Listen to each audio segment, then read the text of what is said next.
ఏలూరి సాంబశివరావు గారి జన్మదిన వేడుకలు తమ క్యాంపు కార్యాలయం నందు ఘనంగా నిర్వహించారు. ముఖ్య అతిథులుగా గొట్టిపాటి రవికుమార్, మద్దూరి మాలకొండయ్య, ఎంపీ మాగంటి శ్రీనివాసరెడ్డి, ఆరిమిల్లి రాధాకృష్ణ, అనగాని సత్యప్రసాద్ తదితరులు పాల్గొనడం జరిగింది. సాంబశివరావు గారి పుట్టినరోజు సందర్భంగా కొన్ని మెడికల్ క్యాంపులు నిర్వహించారు. రక్తదాన శిబిరాలు, అర్హులైన పోలియో ఉన్న వారికి ఎలక్ట్రికల్ త్రిచక్ర వాహనాలు పంపడం జరిగింది. పర్చూరు నియోజకవర్గం నందు మహిళలకు స్వయం సహాయ నిధుల నుండి 22.42 కోట్ల రూపాయలు మంజూరు చేయడం జరిగింది.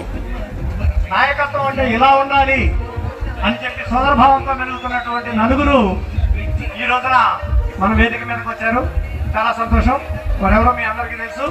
మన ప్రీతం నాయకుడు సాంబశివరావు గారు, అట్లానే రెవెన్యూ శాఖ మంత్రులు అనగాని సత్యప్రసాద్ గారు, విద్యుత్ శాఖ మంత్రులు గొట్టిపాటి రవికుమార్ గారు, సాంఘిక శాఖ మంత్రులు దొల బాలవీరాంజనేయ గారు, వారితో పాటుగా ఒంగోలు పార్లమెంటు సభ్యులు మాగంటి శ్రీనివాసరెడ్డి గారు, ఇదనూరు శాసనసభ్యులు ముత్తమ లక్ష్మీరెడ్డి గారికి సాదర స్వాగతం తెలియజేస్తూ పర్చూరు నియోజకవర్గ ప్రజల నుంచి మా నాయకుడిని మీరు ఆశీర్వదించడానికి, అభినందించడానికి వచ్చినందుకు ధన్యవాదాలు తెలియజేసుకుంటూ ఉన్నాం సార్.